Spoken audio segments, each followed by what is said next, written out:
بسم اللہ الرحمن الرحیم۔ السلام علیکم ورحمۃ اللہ وبرکاتہ۔ قلب مومنہ پر خوش آمدید۔ آج ہم قلب مومنہ پر ایک اہم اور سبق آموز قصہ بیان کریں گے جو حضرت صالح علیہ السلام اور قوم سمود کا ہے۔ یہ قصہ قرآن مجید میں مختلف مقامات پر بیان کیا گیا ہے اور ایمان، اطاعت اور نافرمانی کے نتائج کے بارے میں اہم سبق فراہم کرتا ہے۔ تو چلتے ہیں قصے کی طرف۔ شہر حجر کی رنگین، مدہوش اور پرتعیش رات کا ایک پہر گزر چکا تھا۔ موج مستی، رقص و سرود، شراب و کباب کی محفلیں عروج پر تھیں۔ محلات سے بازاروں تک، گھروں سے گلی کوچوں تک، صحراؤں سے میدانوں تک غیر اخلاقی حرکات اور مکروہ دھندوں نے احترام آدمیت کی دھجیاں بکھیر کے رکھ دی تھیں۔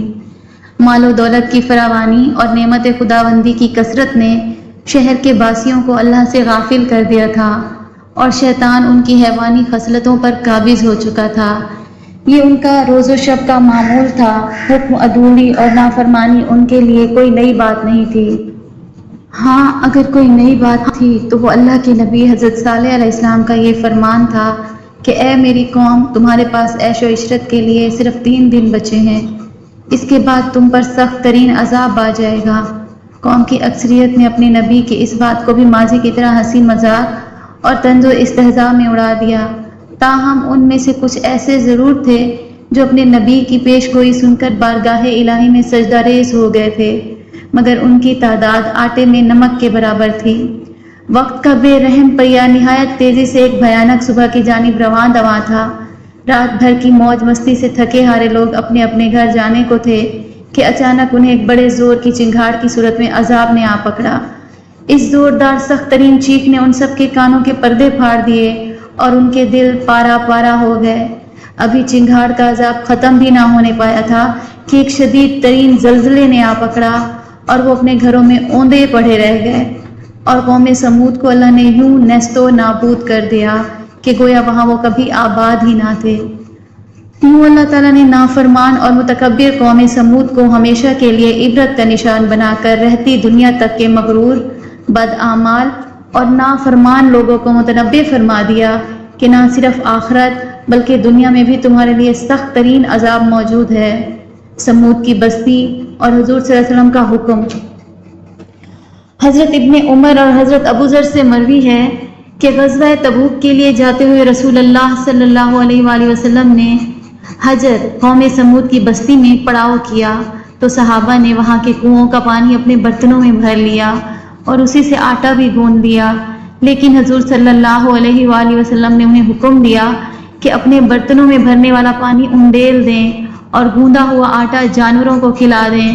پھر آپ صلی اللہ علیہ وآلہ وسلم نے فرمایا کہ اس کنویں سے پانی لیں جس سے حضرت صالح علیہ السلام کی اونٹنی پانی پیا کرتی تھی۔ قوم سمود جیسی عظیم الشان قوم کی تباہی اور بربادی سے حضرت صالح علیہ السلام کی اونٹنی کا کیا تعلق تھا؟ اس پر بات کرنے سے پہلے اس بد نصیب قوم کے مختصر احوال سے واقفیت موجودہ دور کے بنی نوع انسان کی بدعمالیوں اور نافرمانیوں کی روشنی میں ضروری ہے۔ اے کاش ہم سب اس واقعے سے کچھ عبرت حاصل کر سکیں۔ بے شمار نعمتوں سے مالا مال سرزمین، سرسبز و شاداب مرغزاروں، ہرے بھرے لہلہاتے کھیت کھلیانوں، پھلوں پھولوں سے لدے باغوں کی سرزمین، پورۂ ارض پر اللہ تعالیٰ کی بے شمار نعمتوں سے مالا مال، حسین و جمیل جنت نظیر، جس کے باسی اپنے مضبوط و توانا، قوت و طاقت سے بھرپور، طویل القامت جسم و جان کی بدولت دنیا میں منفرد مقام کے حامل، سنگلاخ پہاڑوں کا سینہ چیر کر وسیع و عریض عالیشان محلات تعمیر کرنے کے ماہر اور فن سنگ تراشی میں ید طولہ رکھنے والے، اپنے مال و دولت، شان و شوکت، جاہ و جلال، خوشحال اور شاہانہ طرز زندگی اور دنیا کی حاصل شدہ ہر نعمت کے سبب حد درجہ خود سرکش اور متکبر ہو چکے تھے۔ پہاڑوں کے اندر قلعہ نما محفوظ محلات ان کی وہ پناہ گاہیں تھیں جہاں ہمیشہ کے لیے رہنے کی خوشکن تصورات نے ان کی عقلوں پر کفر کا پردہ ڈال دیا تھا۔ دراصل دولت و ثروت کا غلبہ، لامحدود مراعات اور آسائشیں شیطان کا کام آسان کر دیتی ہیں اور قومیں اللہ اور یوم آخرت سے غافل ہو کر اپنے لیے خود تباہی اور بربادی کا راستہ منتخب کر لیتی ہیں، اور قوم سمود بھی اسی راستے پر گامزن تھی۔ دیکھو مجھے جو دیدۂ عبرت نگاہ ہو۔ قدیم جزیرۃ العرب کے شمال مغربی علاقے میں واقع وادی القریٰ میں قوم سمود کی حکمرانی تھی، جبکہ ان کے مد مقابل جنوب مشرقی عرب پر قوم عاد قابض تھی۔ قوم عاد اور قوم سمود کا تعلق حضرت نوح علیہ السلام کے صاحبزادے سام بن نوح علیہ السلام سے ہے۔ یہ دونوں قومیں ایک ہی دادا کی اولاد اور دو شخصیات کے نام سے موسوم ہیں۔ طوفان نوح کے بعد قوم عاد ہی وہ قوم تھی جس نے سب سے پہلے بتوں کو پوجنا شروع کیا۔ ان کے پیغمبر حضرت ہود علیہ السلام تھے، جن کی نافرمانی کی پاداش میں اللہ تعالیٰ نے قوم عاد پر تیز آندھی کا عذاب مسلط کیا اور پوری قوم غرق ہو گئی۔ حجاز مقدس سے شام جانے والے قدیم راستے پر ایک شہر آباد تھا جس کا نام حجر تھا۔ یہ قوم سمود کا دارالحکومت تھا۔ آج کل یہ شہر مدائن صالح کہلاتا ہے۔ مدائن صالح کے قدیم علاقوں میں ایک علاقہ العلا ہے۔ مدینہ منورہ سے تبوک کی جانب سفر کرتے ہوئے بڑی شاہراہ پر تقریباً 450 کلومیٹر کی مسافت پر یہ علاقہ آج بھی آباد اور بہت پر رونق ہے۔ العلا شہر ہی سے وادی سمود میں داخلے کا راستہ ہے۔ یہاں ایک جدید ریلوے اسٹیشن بھی ہے جس کا نام مدائن صالح اسٹیشن ہے۔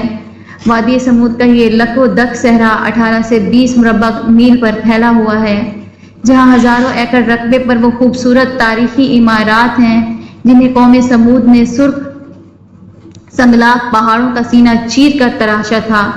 دوسری جانب نرم میدانی علاقوں میں موسم گرما کے لیے عالی شان محلات کے کھنڈرات ہیں۔ 1000 سال قبل مسیح کے ان عظیم فن پاروں کو دیکھ کر آج جدید دور کے ماہر تعمیرات بھی انگشتے بدندہ ہیں۔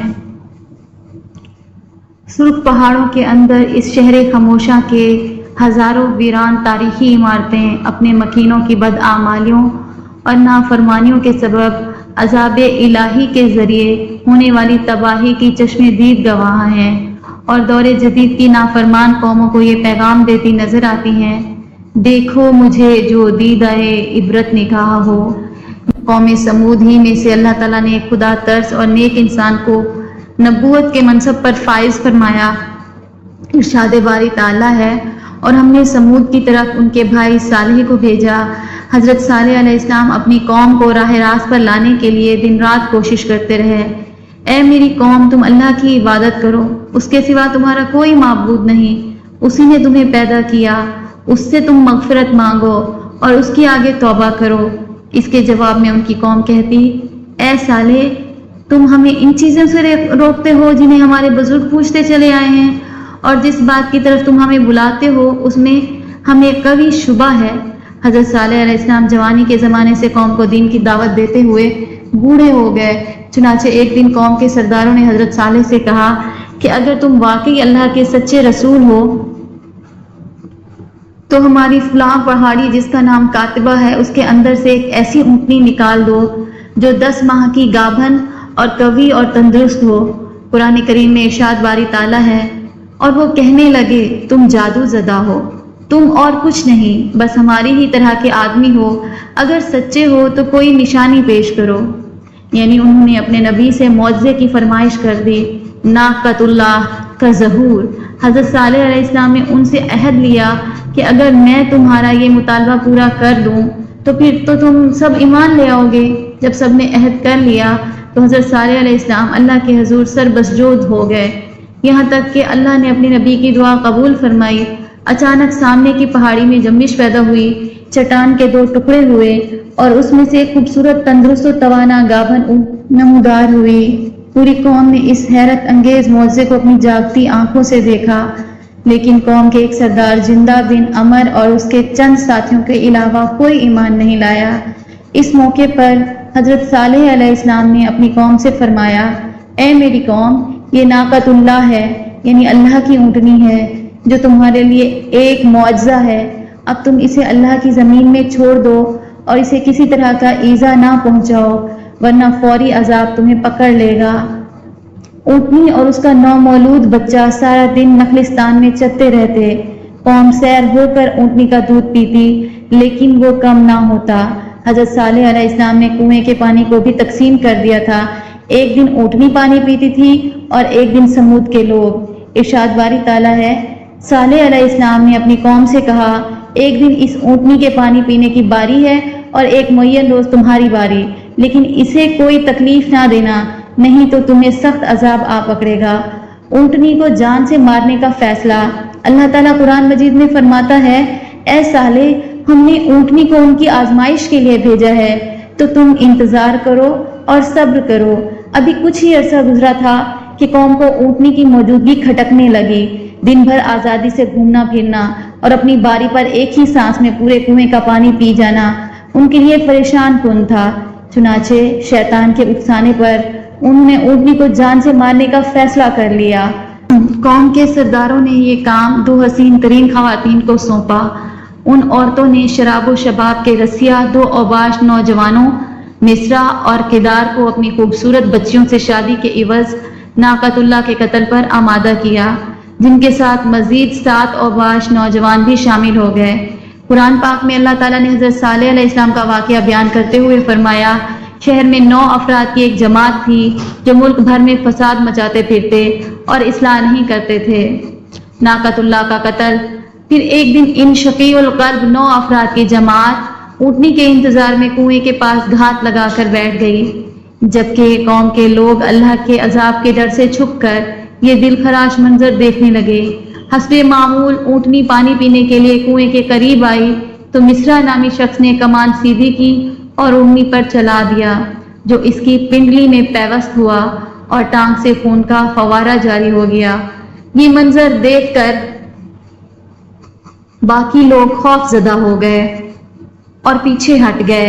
اس موقع پر ان دونوں عورتوں نے مردوں کو لان تان شروع کر دی، جس پر کدار بن سالف آگے بڑھا اور تلوار کے ایک بھرپور وار سے اونٹنی کی کونچیں پچھلے پاؤں کے اوپر کا حصہ کاٹ ڈالیں۔ شدید زخمی اونٹنی لاچار ہو کر زمین پر گر پڑی۔ گرتے گرتے اس نے ایک زوردار چیخ ماری تاکہ اس کا بچہ جہاں کہیں بھی ہو خبردار ہو کر ظالموں کے چنگل سے بھاگ جائے۔ پھر ظالم قدار نے اونٹنی کے سینے پر نیزہ مارنے کے بعد اسے ذبح کر ڈالا۔ ادھر اس کا بچہ بھاگتا ہوا اونچے پہاڑ پر چڑھا اور چیخیں مارتا ہوا غائب ہو گیا۔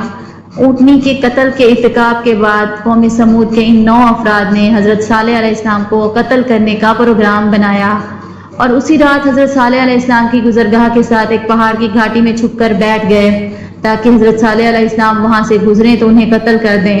لیکن اس رات پہاڑ سے بڑے بڑے پتھر اس طرح برسے کہ وہ سب ہلاک ہو گئے۔ دوسرے دن جب لوگوں کا گزر ہوا تو دیکھا کہ وہ 9 افراد بڑے بڑے پتھروں کے نیچے مرے پڑے ہیں۔ اس طرح وہ سفاک لوگ اپنی قوم کے تباہ و برباد ہونے سے 3 دن پہلے ہی جہنم رسید ہو گئے۔ اللہ کا عذاب اور سامان عبرت۔ اونٹنی کے قتل کے بعد جب کوئی عذاب نازل نہ ہوا تو قوم نے خوشی کا جشن مناتے ہوئے کہا، صالح، جس چیز سے تم ہمیں ڈراتے تھے، اگر تم اللہ کے پیغمبر ہو تو اس عذاب کو ہم پر لے آؤ۔ حضرت صالح علیہ السلام نے فرمایا، اے قوم، اب تمہارے پاس صرف 3 دن کی مہلت ہے، اور لو عذاب کے علامات بھی سن لو۔ کل جمعرات کے روز تم سب کے چہرے سخت زرد ہو جائیں گے، پرسوں یعنی جمعے کے روز تم سب کے چہرے سخت سرخ ہو جائیں گے، اور ہفتے کو سب کے چہرے سیاہ ہو جائیں گے، اور وہ تمہاری زندگی کا آخری دن ہوگا۔